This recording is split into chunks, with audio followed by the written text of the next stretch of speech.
Our rating is hull technician. Anything metal that needs fabricated, made, welded, that's us.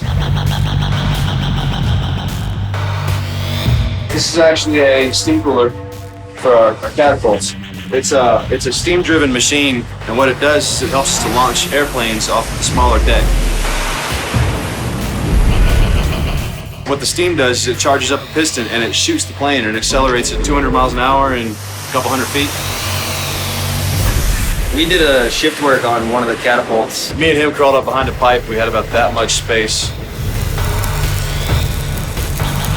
We have to go in, cut the pipe off, put a new section of pipe in, then put another one of these, and then have to weld them in.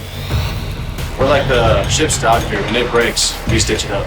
Try to get the entire thing tied in all the way around the inside. All right, here we go. I get to do this almost every day.